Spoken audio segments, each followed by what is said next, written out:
맥추절은 성경의 다른 말로 칠칠절이라고도 합니다. 따라서 할까요? 칠칠절. 칠칠절이라고도 하고, 그래서 칠칠절의 이름 7749잖아요. 6월절 이튿날로부터 해서 이제 50일째 되는 날인데 이제 숫자로는 49, 그래서 77절, 7이 7번 이렇게 그런 의미로 절기를 보내는데, 구약의 3대 절기가 6월절, 77절, 초실절이라고도 합니다. 그리고 수장절, 이게 구약의 3대 절기인데, 이것이 절기가 중요한 것이 아니라 이 절기가 우리가 믿는 예수 그리스도가 완전히 성취되었다, 성취되어 주신 분이기 때문에 우리에게 의미가 있는 절기입니다. 구약 자체 절기는 이제 의미가 없어요. 우리는 이제 예수 그리스도가 모든 걸 성취하셨기 때문에.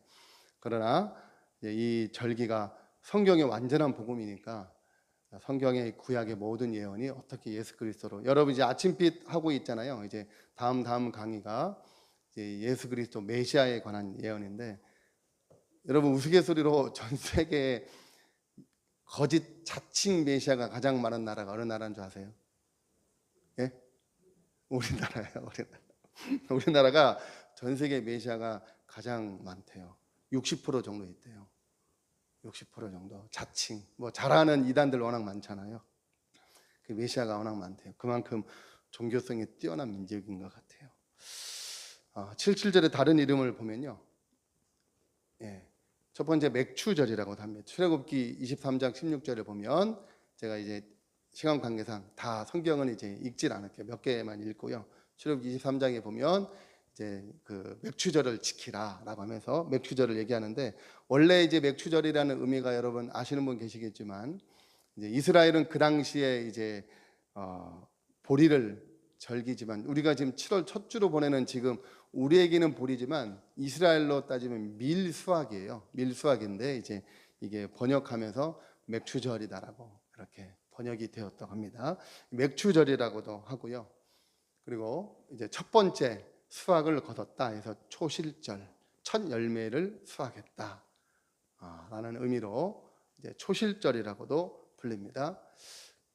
그리고는 이제 총회가 끝나는 날이에요. 총회가 끝나는 날, 즉 모든 이제 모임, 이스라엘의 성막에 모이잖아요. 이때 끝나는 날인데 6월절을 처음 모여서 6월절이 완성이 되는, 즉 구원이 완성이 되어지는 날이라고도 의미가 있어요. 이제 이것이 오순절로 연결되면 더 의미가 깊어질 겁니다. 6월절로 시작돼서 모이잖아요. 6월절을 기념하면서. 근데 이제 이때 모여서 총회가 비로소 마치는 때가 언제냐? 바로 6월절이 완성이 되어지는 것이 이제 77절에 마치게 되어집니다. 그리고 네 번째로는 성회로 모이는 날이에요.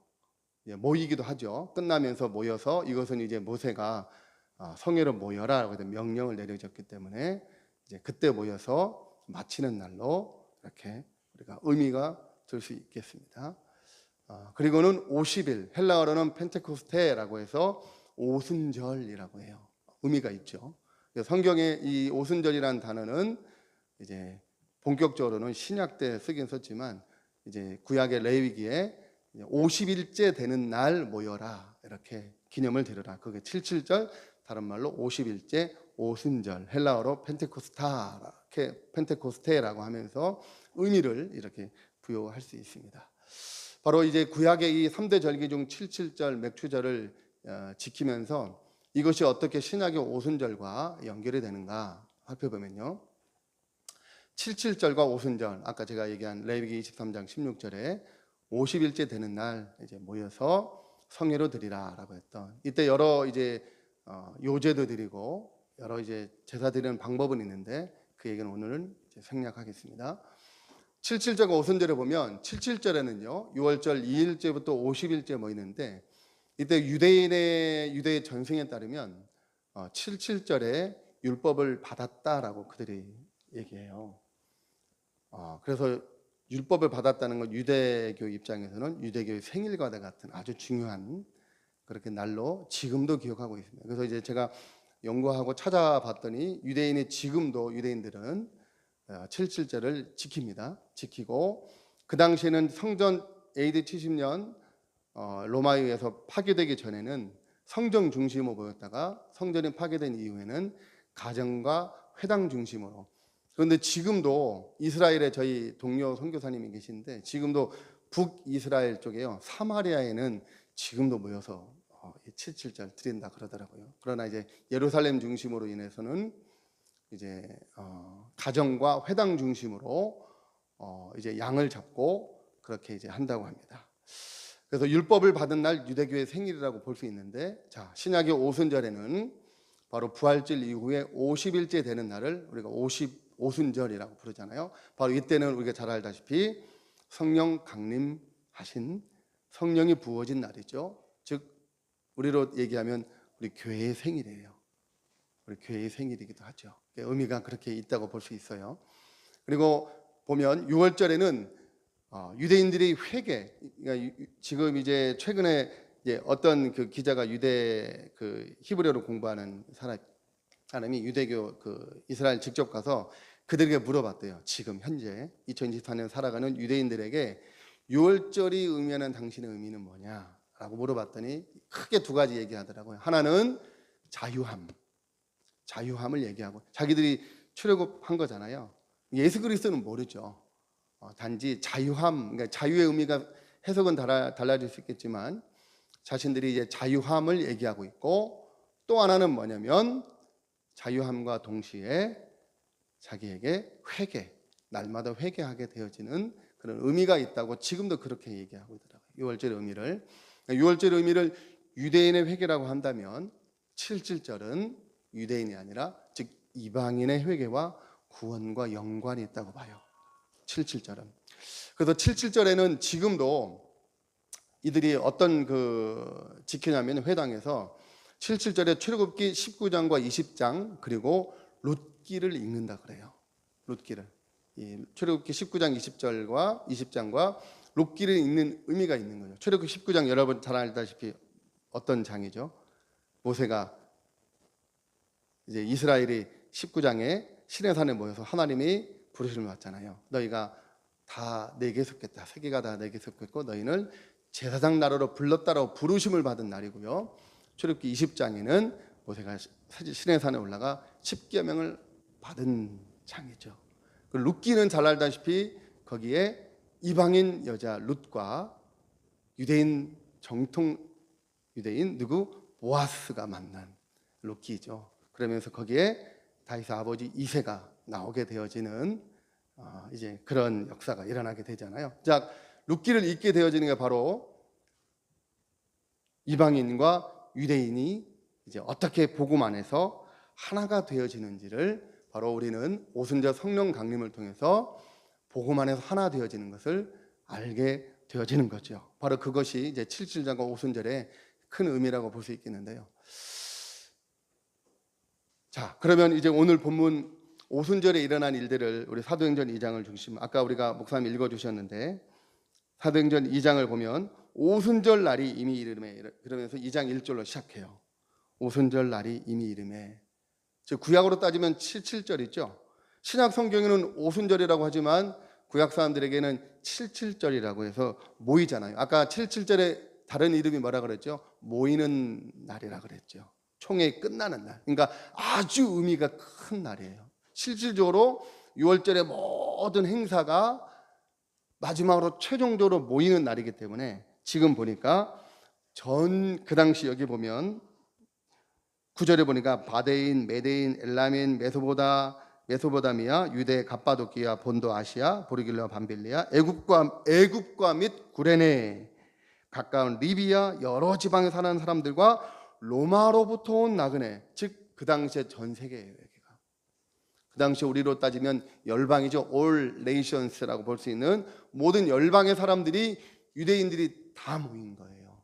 너무 중요한 절기니까.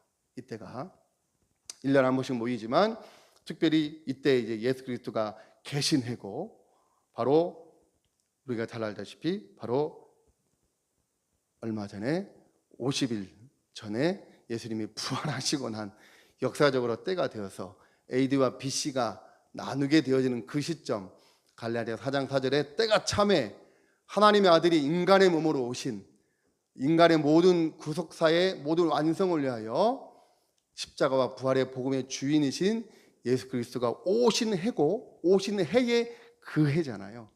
부활하시고 난 50일째 오순절, 칠칠절, 매년 드리는 절기가 아니라 이때의 절기는 역사의 전환점이 되어지는 그날이죠. 바로 이때 오순절 날에 모였어요.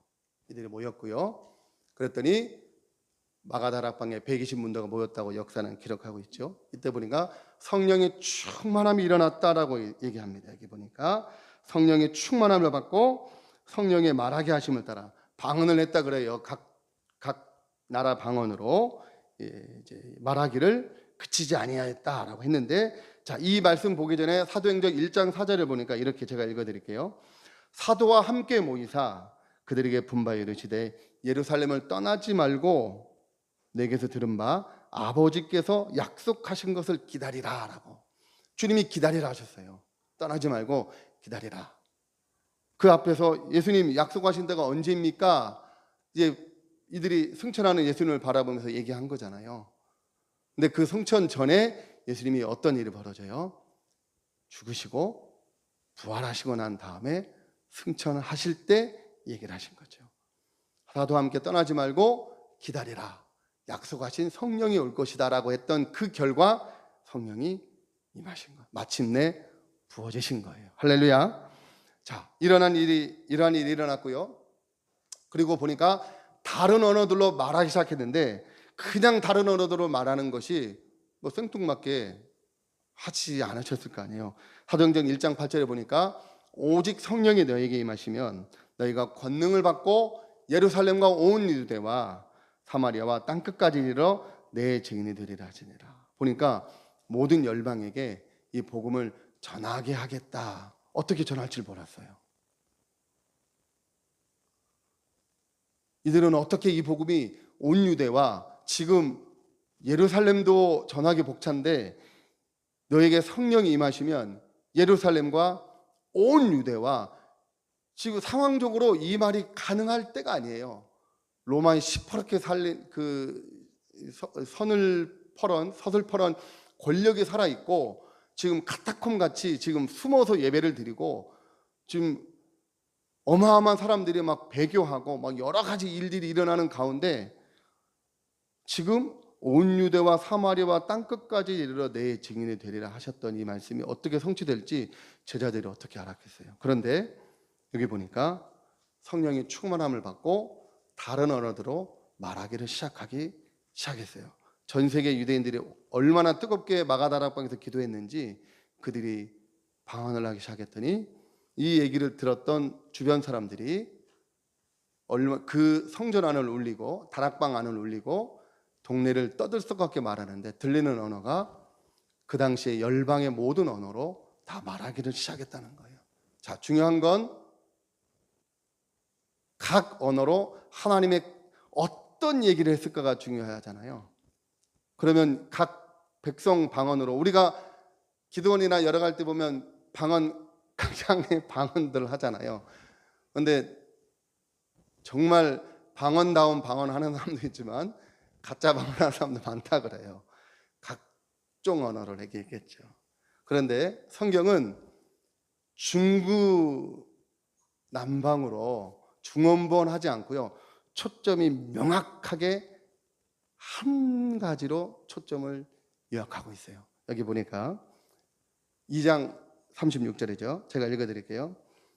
뭐라고 하냐면 이렇게 얘기해요. 그런즉 하나님의 이스라엘 온 집은 확실히 알지니 너희가 십자가에 못 박은 이 예수를 하나님의 주와 그리스도가 되게 하셨고, 또 여기 보면 뭐라고 하냐면 하나님의 큰 11절에 보니까 그들이 말하기를 뭐냐면 그레데인과 아라비아인들이라 우리가 다 우리의 각 언어로 하나님의 큰 일을 말함을 듣는다라고 해서 뭐라고요? 하나님의 큰 일을 말함을 듣는다. 하나님의 큰 일을 얘기하고 있다는 것. 마가다락방 안에서 120문도가 하나님의 큰 일을 말하고 있대요.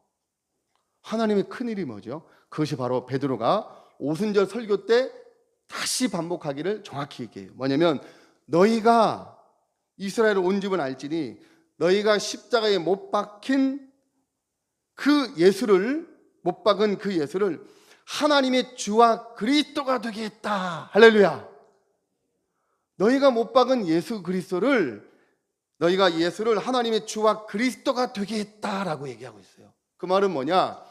120문도들이 하나같이 똑같이 얘기하고 있어요. 뭐라고 하냐면, 따라서 합시다. 예수가 그리스도, 예수가 그리스도. 그들이 120문도가 마가다락방에서 한 얘기는 하나예요.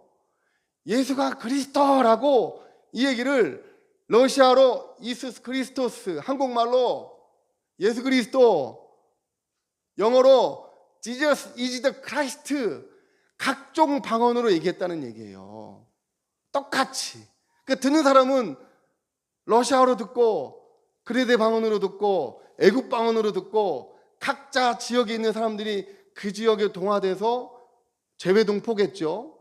재외동포가 돼가지고 수십 년 살고 있는 그 사람, 유대인들이 자기 말을 하고 있는 거 보이잖아요. 근데 그 말로, 그 말을 하는 120문도 얘기를 들으면서 깜짝 놀랐을 거 아니에요. 내가 살고 있는 그 지역, 먼 지역에서 왔는데 그 지역의 얘기를 들어보니까 예수가 그리스도 익히 들었어요. 바로 50일 전에, 오기 전에 들었겠죠.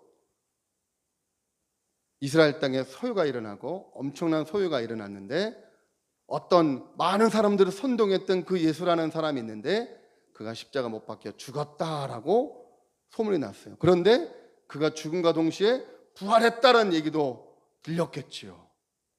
어떤 의미인지는 몰랐어요. 그러나 그들이 120문도의 마가다락방 안에서 외치는 소리, 예수가 그리스도라고 하는 각종 그 민족 방언들로 인해서 선포되는 그 얘기를 통하여 그들은 들었을 거 아니에요. 뭐라고?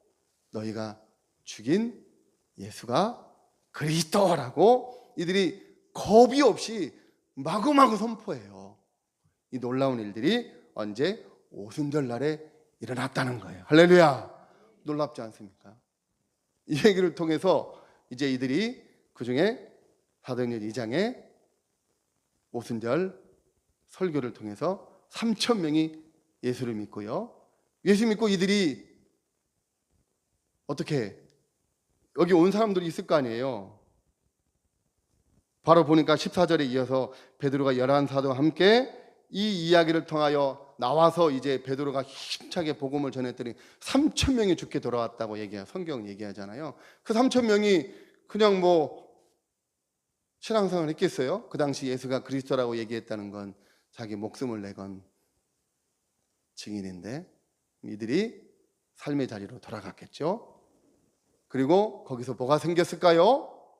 교회가 생겼겠죠. 할렐루야. 교회가 생겼어요. 성령님이 교회를 만들기 시작했고, 바울이 전도 여행을 떠날 때 이미 곳곳에 로마에는 교회가 있었을까요? 없었을까요? 이미 교회가 자발적으로 생기고 있었어요.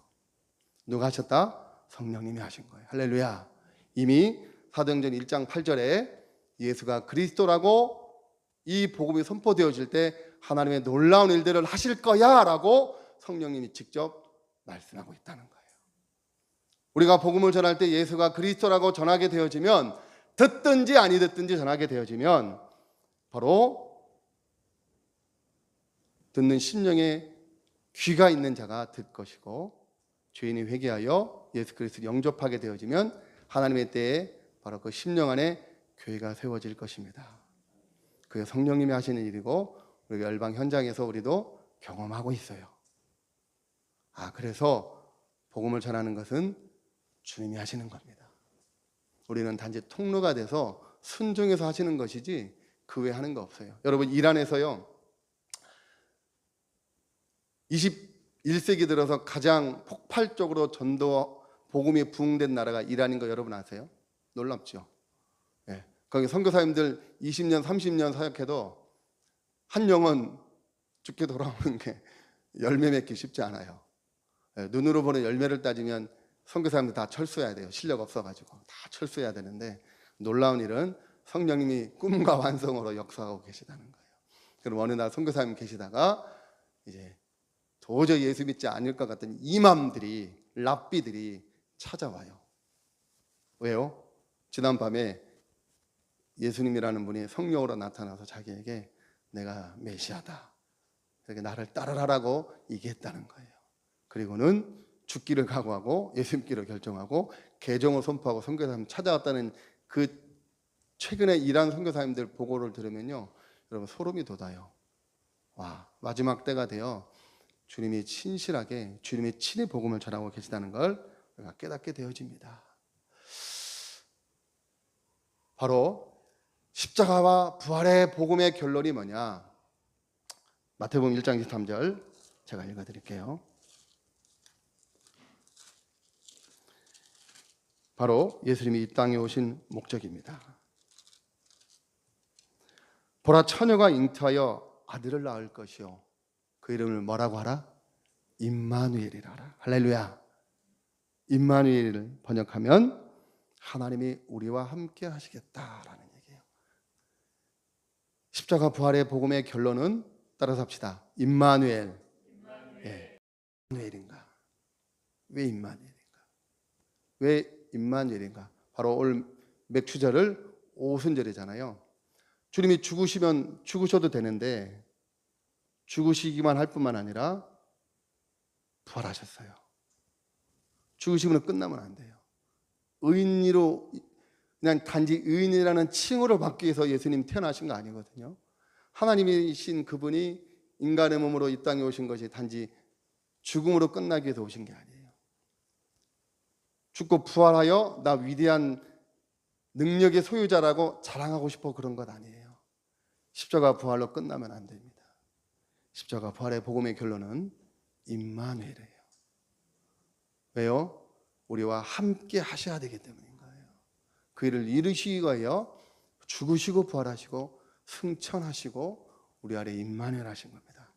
바로 우리에게 성령으로 살아가는 삶이 얼마나 행복하고 승리의 삶인지를 죄인인 우리에게 마침내 약속하신 성령을 부어주셔서 이루시기 위하여 임마누엘을 약속하신 겁니다. 할렐루야. 자, 여러분께 질문할게요.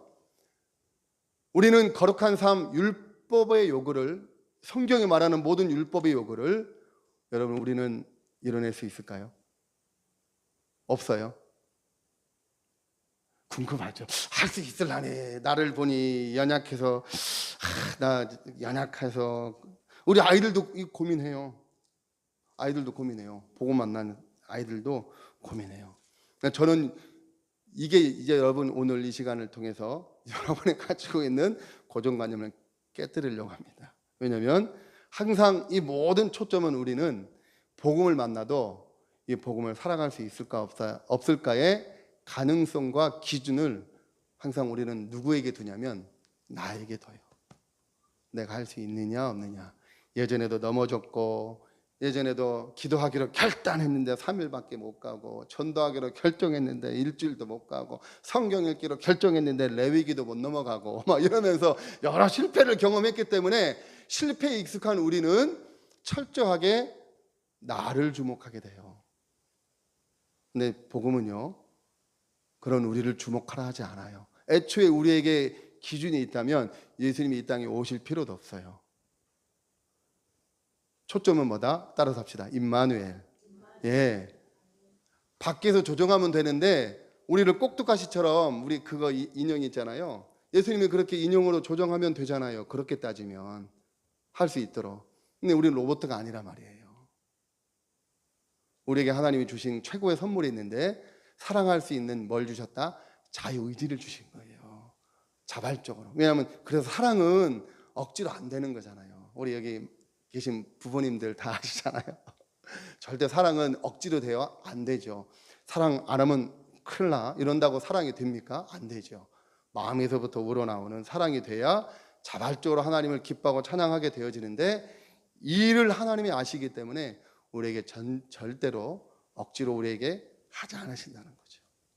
바로 우리에게 율법의 요구를 할 수 있냐 없냐, 우리에게 초점을 두지 마시고 성경에 초점을 두십시다. 자, 로마서 8장 3절 4절 찾아볼게요. 이거는 로마서 8장 3절 4절.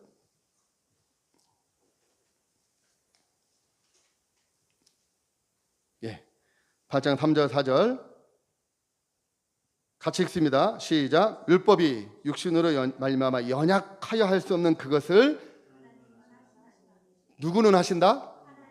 누구는 하신다? 하나님은 하시나니 곧 죄로 말미암아 자기 아들을 죄 있는 육신의 모양으로 보내어 육신의 죄를 정하사 육신을 따르지 않고 그 영을 따라 행하는 우리에게 율법의 요구가 이루어지게 하려 하심이니라. 자, 1절 보면 그리스도 예수 안에 있는 자에게는 결코 정죄함이 없나니 그리스도 예수 안에 있는 생명의 성령의 법이 죄와 사망의 법에서 너를 해방하였다. 할렐루야. 자, 철저하게 중심이, 그래서 주님이 아신 거죠. 너 못하는 걸 알고 너 원래 안 되는 거야. 너 원래 안 돼. 나 없으면 안 돼. 그래서 요한복음 15장에 포도나무 가지 비유한 거잖아요. 포도나무가 열매를 맺으려고 애써야 안 써요? 포도나무 가지가 안 쓰잖아요. 애쓰면 안 돼요. 그거는 잘라버려야 돼. 이상한 가지라서. 가지는 나무에 붙어 있기만 하면 나무에서 올라오는, 땅에서부터 물론 올라오죠. 생명이 올라와서 가지를 통해 뭘 맺게 하죠? 열매를 맺게 하는 거예요. 그런데 가지인 우리는 가끔 착각해요. 내가 뭔가 열심히 노력해가지고 가지인 내가 포도나무 열매를 맺은 줄 안단 말이죠. 그러면 실패해요. 잘라지는 순간 알게 되죠. 아, 나는 안 되는 존재였구나. 우리 가지는 포도나무에 붙어 있어야 되는 존재인 거예요. 그 이상 없어요. 그러면 절로 열매를 맺게 되는 거예요. 언제? 때가 되면. 붙어 있기만 하면 때가 되면 열매를 맺는 게 복음의 원리라는 거예요. 즉 우리가 성령 안에 항상 성령 충만을 구하는 이유는 성령 충만을 받고 또 내가 뭔가 나의 힘으로 하는 것이 아니라 성령 충만이라는 얘기는 내가 없는 거예요. 따라서 합시다. 성령 충만은 내가 없는 거다. 능력 받아서 나의 힘으로 하는 것이 아니라 능력을 받는데, 성령의 능력을 받으면 나는 없어요.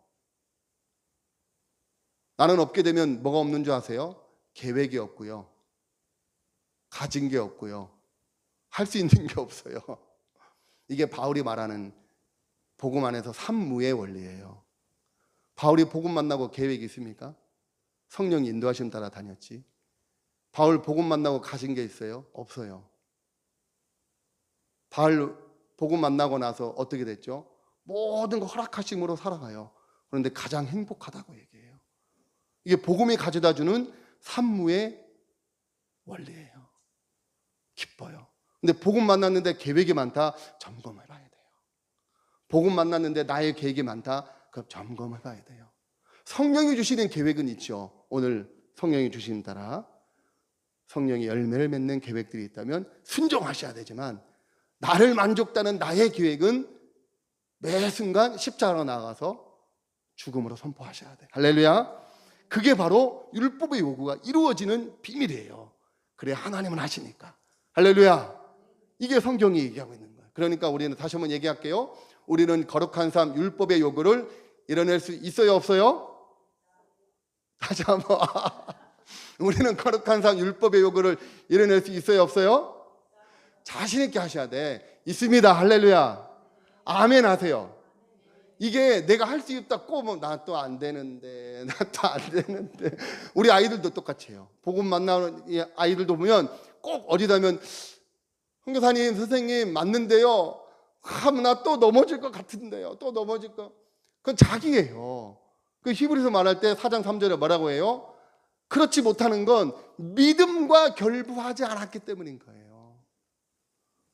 넘어지면 어때요? 또 일어나면 되죠. 넘어지는 순간 나 안 되는 거구나. 넘어지는 이유는 하나잖아요. 십자가 붙들지 않고, 성령 의지하지 않고, 나의 힘 얘기하고, 나의 경험 얘기하고, 잠언서에 너의 명철을 의지하지 말라 했는데 내 가지고 있는 생각, 경험 의지하면 넘어지는 게 당연하죠. 안 넘어지면 이상해요. 기도 생활 안 하고 성령 충만하지 아니하는데 내가 원하는 것을 잘 해결하고 있고 잘 나간다? 빨간불이 들어오는 거죠. 그때 빨간불이죠. 그때 빨간불이어야 돼요. 그게 만약 파란불이면 우리 엊그제 나온 시청역처럼 역주행해버립니다. 큰일 나요. 빨간불이 들어오게 하시는 거예요. 그때는 바로 턴 라이트 해가지고 주님께로 바로 가셔야 돼. 그는 성령님하고 자기하고 다 알아요. 우리 안에 성령이 주시는 기쁨이 있으면 감사가 넘치게 되는데, 감사가 사라지고 불평이 많아지고, 우리 발음이 다 알잖아요. 여러분 다 아시잖아요. 아는데도 왜 안 될까요? 주님 의지하지 아니하니까, 성령님 바라보지 않고, 그러니까 감사가 사라지고 불평이 나오게 되어지고, 기쁨이 없고, 범사에 기도가 잘 안 되고, 성경 나온 그대로 나오잖아요. 반대가 되는 거죠. 예. 바로 성령으로 살아가는 삶은 이처럼 쉽다 어렵다? 쉬워요. 어려움은 왜 예수님이 죽으셨겠어요? 우리를 복잡하게 하고 힘들게 하려고 예수님이 왜 죽으셨겠냐고요? 아니에요. 아이들도 알더러. 우리 예전에 제가 야외배 갔을 때, 여기 하경이 없지만 질문했더니 애들도 알잖아요. 사랑하는 게 쉬워, 미워하는 게 쉬워? 미워하는 게 쉬워요. 사랑은 배우지도 않아도, 미워는 배우지도 않아도 사랑은 배워야 되고요. 거짓말은 배우지도 않았는데, 지난주 민준이하고 제가 요즘 계속 하잖아요. 그 어린아이도 귀신같이 알아요.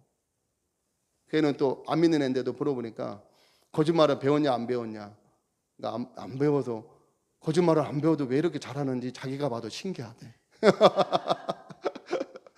자기가 봐도 그렇게, 선생님 거짓말을 안 배웠는데 어떻게 이렇게 자연스럽게 나올까요? 뭔가 문제가 있는 것 같지. 예, 그러니까 예수님 필요한 거야. 그러니까 자기도 아멘 하더라고요.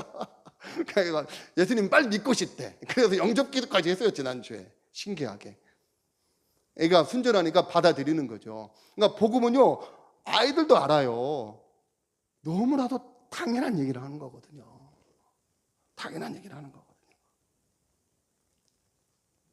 바로 이 약속은 옛 언약과 새 언약인데, 예레미야 31장 보면요, 이렇게 얘기해요. 새 마음을 주겠다. 구약 여러분 알다시피 얼마나 모든 기적을 다 경험한, 세계 최대의 기적 경험한 민족이 이스라엘이잖아요. 그래도 안 바뀌잖아요. 이게 성경 얘기예요. 따라서 합시다. 마음이 안 바뀌는 건 안 바뀐 거다. 따라서 합시다. 마음 중심이 안 바뀐 건 안 바뀐 거다. 성경의 결론이에요.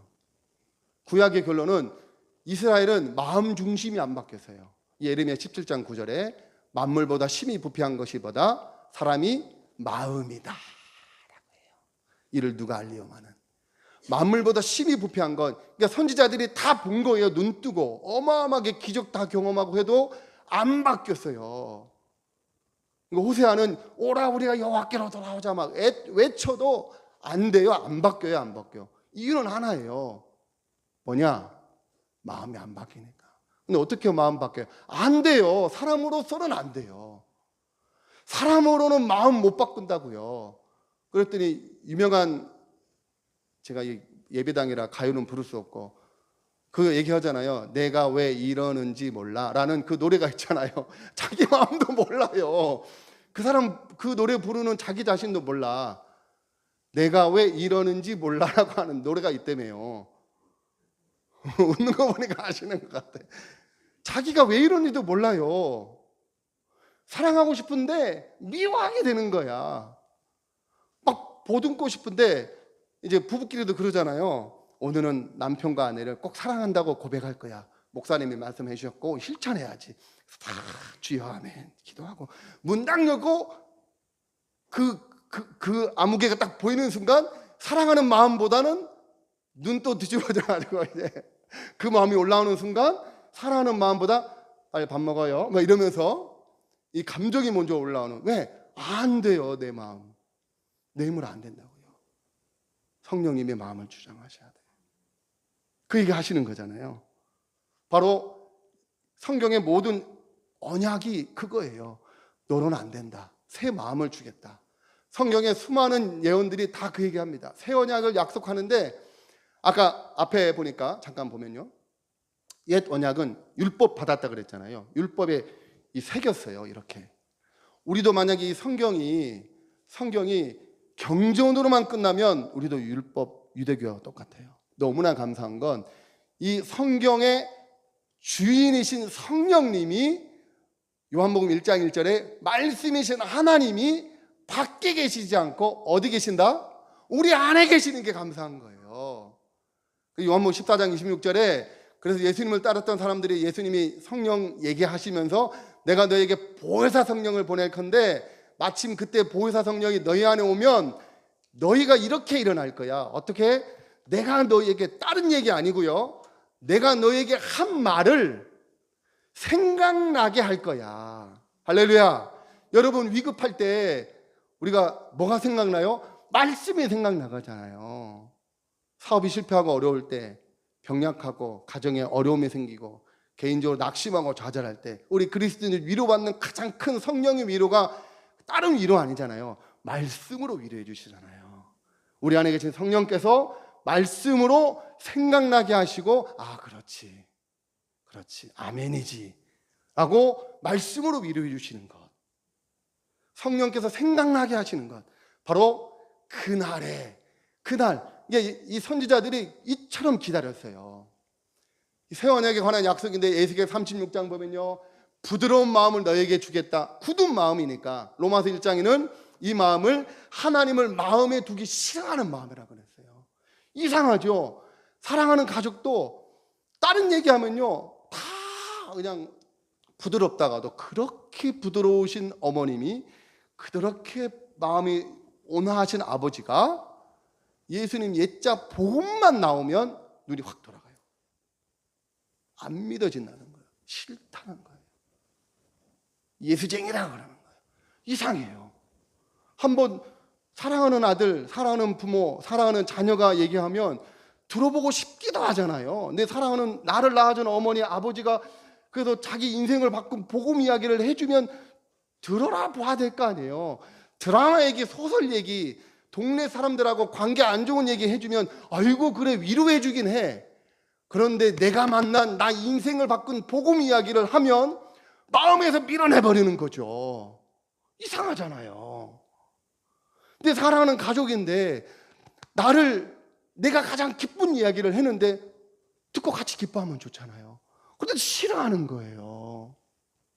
나를 낳으신 어머니도 제가 40년 동안 기도하다가 이제는 예수 믿지만 그 전에 얘기하면 다 하나같이 얘기해요. 저를 낳아준 저 외아들이거든요. 제가 우리 가문의 일대고, 저를 낳아준 어머니면 얼마나 이뻐하겠어요. 지금도 제 머리 스타일에 관심이 많아요. 우리 어머님이 머리 스타일 보면서 짧게 잘랐는지 길게 잘랐는지 머리 모양, 그게 어머니인 것 같아요. 잔소리인데 뭐 잔소리죠 뭐, 그렇게 따지면. 네. 그런데 예전에 얘기하면요 그렇게 얘기해요. 안 믿어진다는 거예요. 안 믿어진다는. 그럼 죄 얘기해요. 그럼 내가 공덕을 많이 쌓아가지고, 우리 외할머니가 불교였거든요. 높으신 거기 직급이었는데 안 믿어진다는 거예요. 그러면 죄의 문제를 어떻게 해결하겠냐고. 그러면 한마디 얘기해요. 좋은 일 많이 하지. 죄 있는 걸 인정하냐고.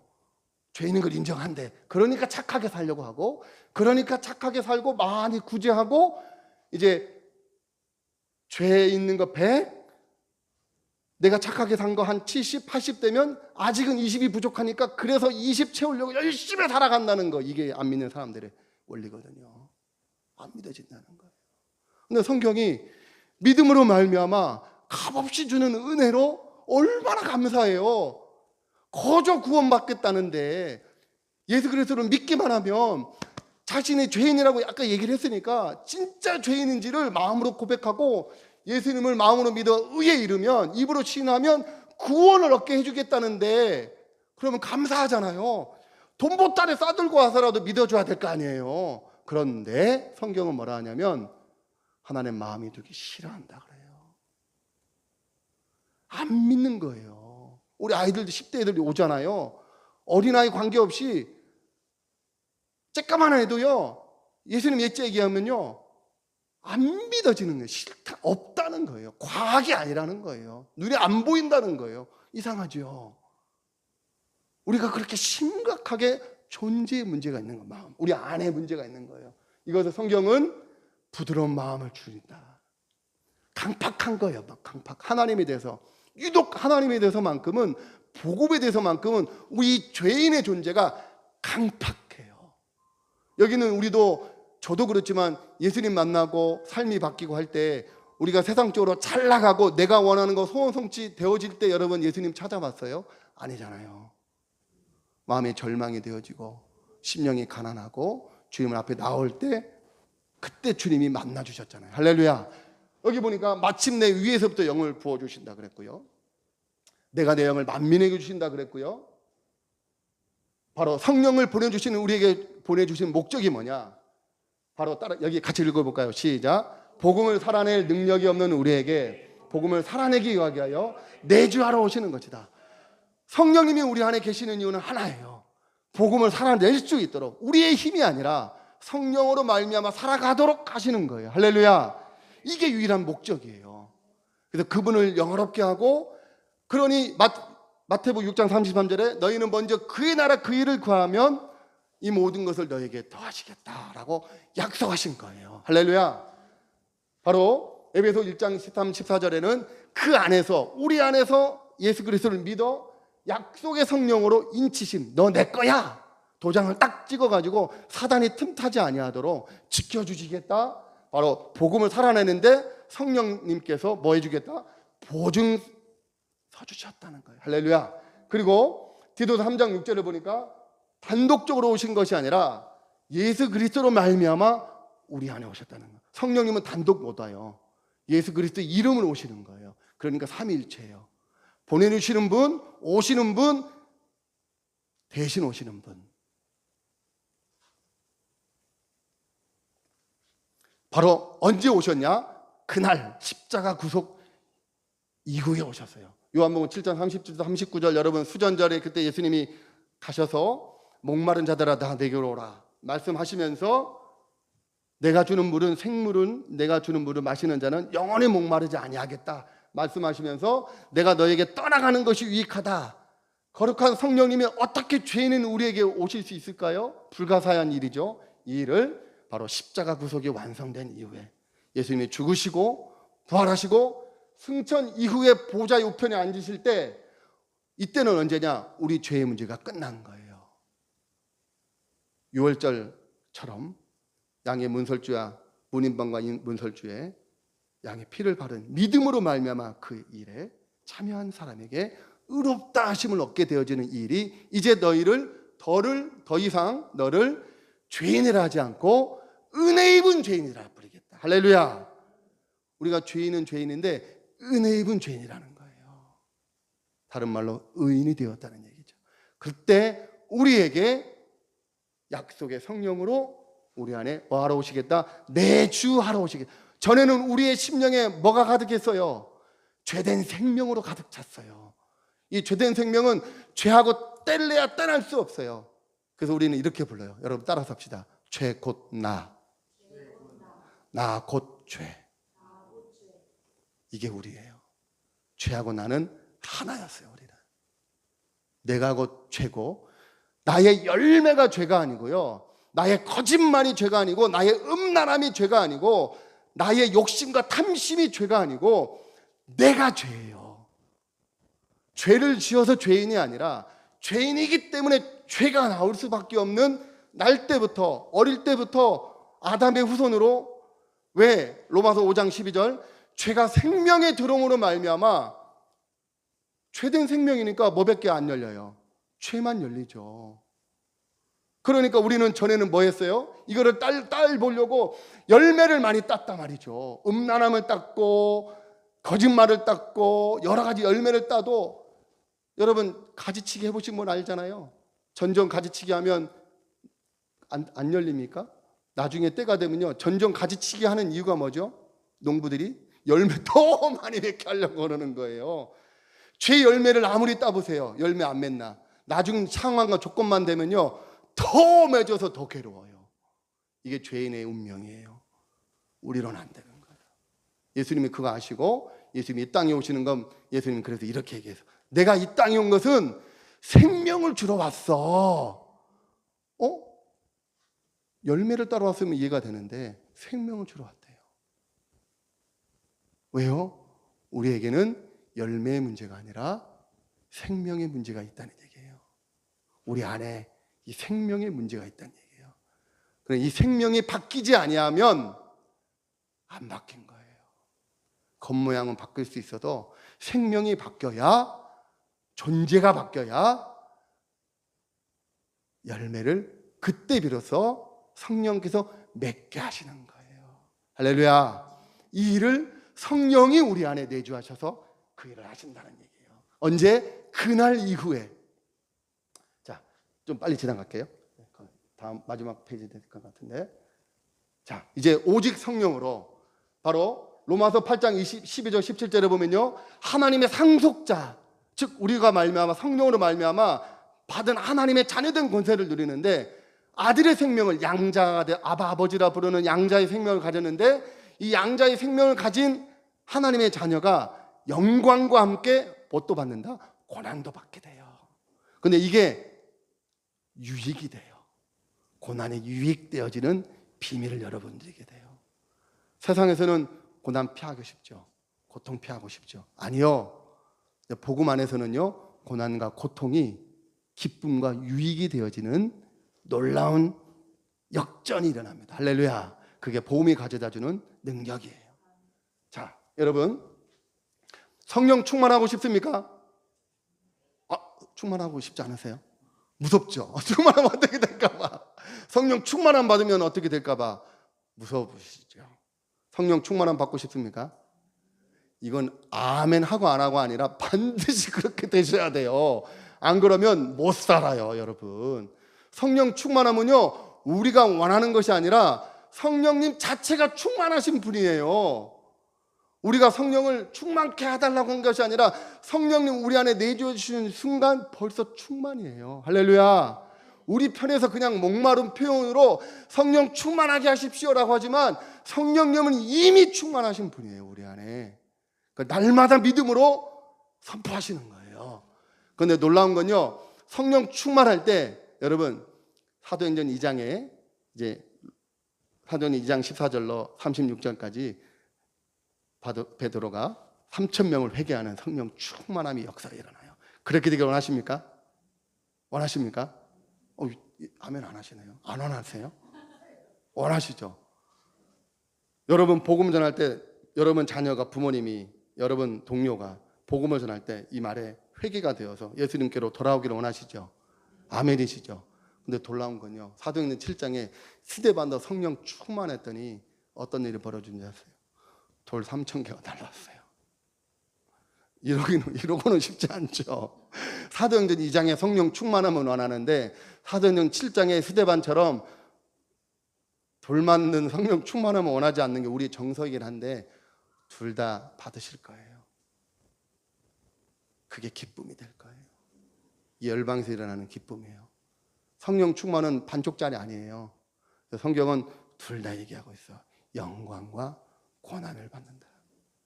십자가 없는 부활 없고, 부활은 반드시 십자가를 통해서만 일어나요. 죽기는 싫고 거듭나기만 원하세요? 그런 복은 없습니다.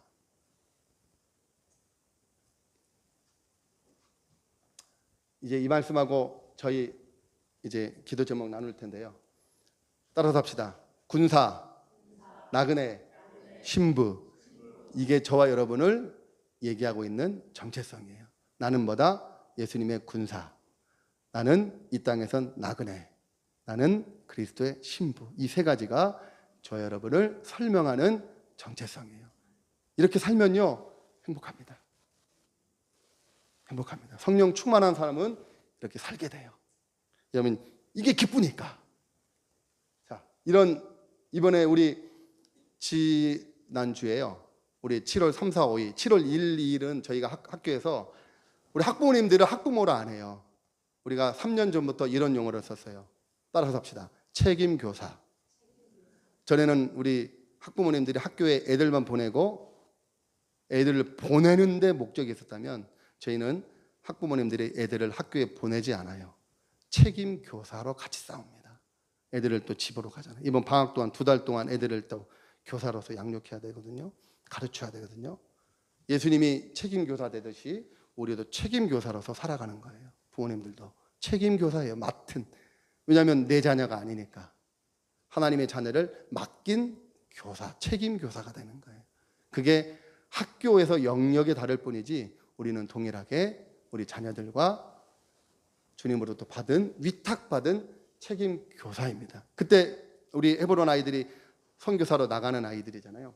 이 아이들이 이제 이번 학기 12학년 마치면 내년에 우리 근원이처럼 2년간 단기 선교사로 나가야 되는데, 나가기 전에 나라 이제 단체들, 뭐 OM, OMF, 웩, 뭐 바울 선교회 등 이번에 한 8개 단체가 와서 콜링을 했습니다. 20명 아이들인데 얘네들을 하는데, 그 중에 모 단체에서 이렇게 얘기하더라고요.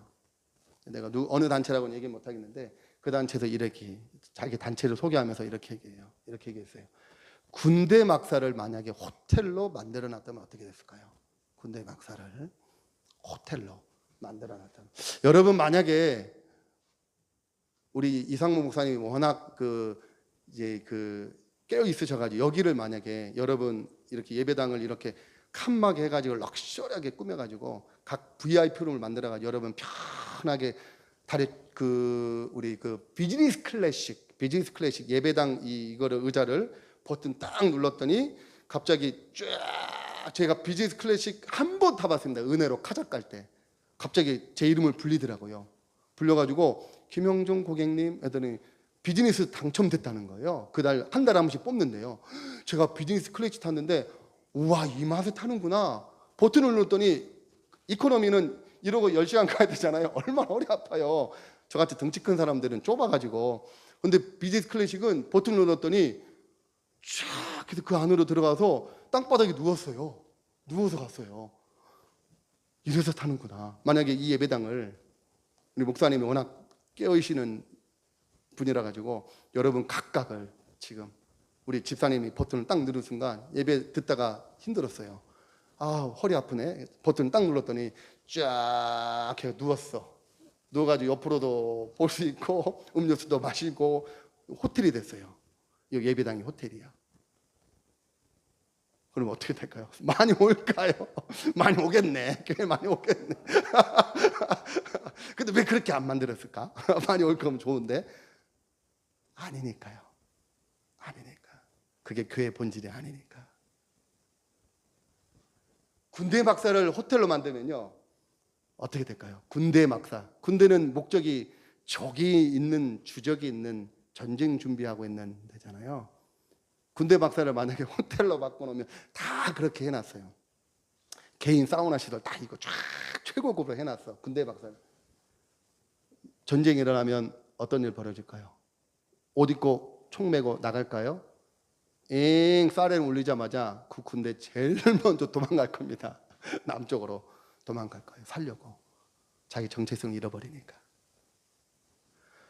군대는 심플, 단순하지 않으면 심플해져 죄짓게 돼요. 죄로 가득해져요. 신의 풀, 죄가 가득해져요. 요즘 군 문제가 다른 데도 있지 않아야 하잖아요. 군 기강, 여러 가지로. 교회는 우리의 행복을, 우리가 원하는 행복을 위해 교회하는 존재, 호텔이 아닙니다. 교회는. 그래서 우리는 그렇게 얘기해요. 영적 전쟁을 위해서 이게는 군대 막사 같은 것입니다. 여기서 우리 잘 훈련된 멋있게 나이스한 사람들을 키우려면 교회 올 이유가 없죠. 요가 배우러 가든지 어디 가야죠. 교회는 누가 옵니까? 죄인이 오는 곳이에요. 구원받으려고. C.S. 루이스가 그 얘기를 했더라고요. 교회가 만약 행복을 주는 곳이라면 나는 개종하지 않았다. 교회는 구원을 위해서 존재한다라고.